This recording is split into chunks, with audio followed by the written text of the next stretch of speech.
There was once a demonic man who rebelled against the largest empire in the world. His name was Lope de Aguirre. And today we're going to take a look into his most infamous seconds, his last seconds. To do so, we're going to look into two documents. The first one written by a soldier who was actually there with him, who survived his tyranny, called Francisco Vázquez. And the second document, written a decade or so later, the numbers are imprecise, by Toribio, who added a few details thereafter. Now, the reason I'm starting with these two manuscripts is because there's much written about Lope de Aguirre, and each historian added their own details, their own pieces of information. The language changed, it evolved, maybe perhaps some embellishments were thrown in there as well.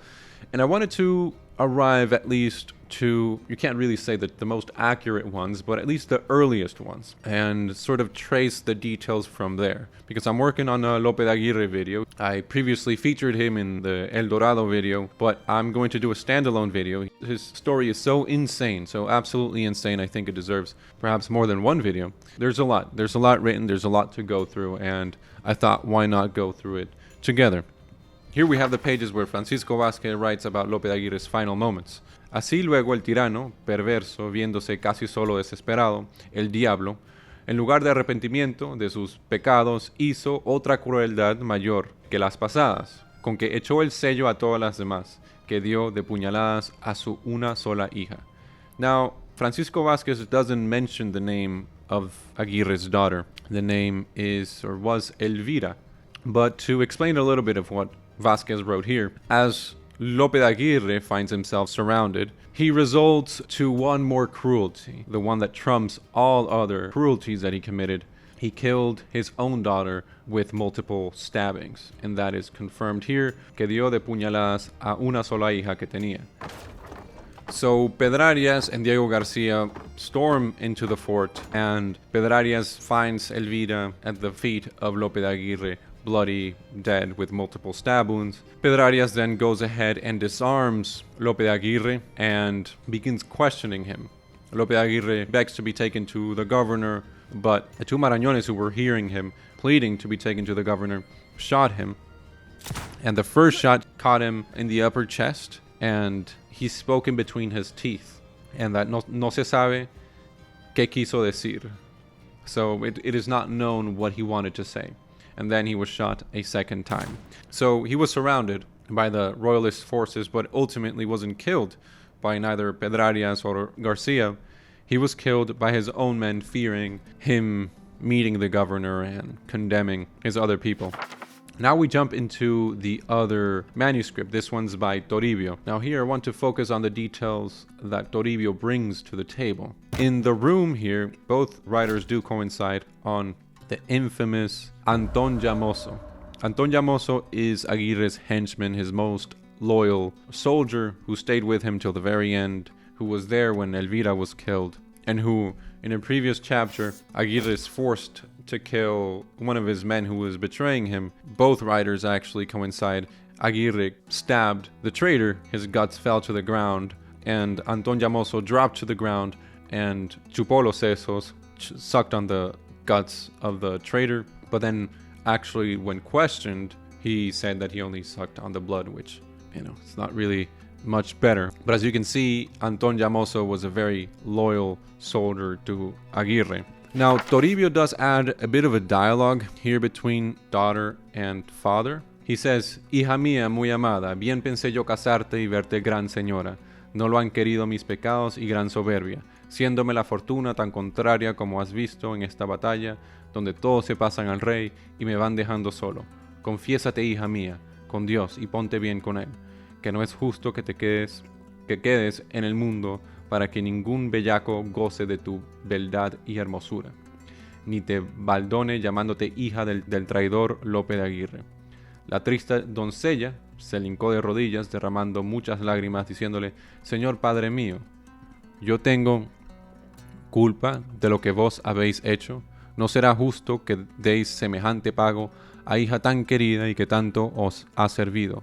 Yo me meteré a monja, a donde no me vea el cielo, ni el sol, ni luna, pues mis pecados y los vuestros me han traído a tan miserable y triste tiempo. Allí rogaré a Dios por vos y por mí. Estas y otras palabras le decía. So in essence, Toribio adds then a a dialogue here, which Vázquez doesn't give us. A dialogue which could have perhaps emerged from the two women that Toribio mentions were there with Anton Llamoso, who was later questioned. We don't know exactly that these words were said, but perhaps something, or at least we can know that something like this took place. It doesn't seem improbable. But basically what you heard there was Lope Aguirre telling his own daughter that he didn't want anyone to enjoy her beauty. He didn't want her to live as a daughter of a tyrant. And his daughter tells him that his sins are not her fault and that she will go to a convent to become a nun where she'll pray for herself and for her father. Now, with that being said, Aguirre still kills her. The two women that were with Elvira there beg and beg that he doesn't do so, but he threatens, or Aguirre threatens these two women. And so they escape, leaving the daughter, and the daughter is then killed. Another interesting thing that Toribio does is that he does name the two people that killed Lope de Aguirre, and in fact mentions three people that killed Lope de Aguirre. So here, Toribio talks about how a Rangel, Guerrero, y Galindo, they shot, each in their own turn, at Lope de Aguirre with their arquebuses, and the first one shot him in the leg, or in the thigh, and at this point Aguirre lands on the ground, on his knees, and says, "No me habéis hecho nada, you haven't done anything to me," which kind of means, you barely hurt me, or whatever. Then the other two stepped up and shot him with the arquebuses. So here we have 3 shots, in Vázquez we have 2. But we do have a common theme here, which is he falls to his knees and says something. And so, in comparing these 2 documents, we do end up with a very vivid image of what his last moments were. The people that were there, the names as well. We have Elvira, we have the lady attendant was called Torrala, we have Maria de Arriola, we have Anton Llamoso, Lope Aguirre, and then the royal captains Diego García de Paredes y Pedrarias de Almestro. And we also have the marañones. There were perhaps more than what are mentioned here, but these are the 3 that Toribio says shot Aguirre, Rangel, Guerrero, y Galindo. So as we can see, we have a pretty detailed image of what took place in Aguirre's final moments from just 2 accounts. There are more which I want to dive into to kind of see what other pieces can be salvaged and added to the narrative, but I thought it would be better to just start from the beginning. Francisco Vázquez wrote almost immediately after the events in 1561, and Toribio de Ortiguera wrote a few decades later, between 1570 and 1585, so 10 to 25 years after Francisco Vázquez. But yes, with that I will end this video. Thank you for watching, and I will continue working on this thing so I can give you a full narrative. And if you like this style of videos and you like to kind of look firsthand at the manuscripts with me, let me know, because I find these things interesting. I have a lot of fun looking at these documents, but I'm not sure if it's fun for anyone else at all. So thank you for watching.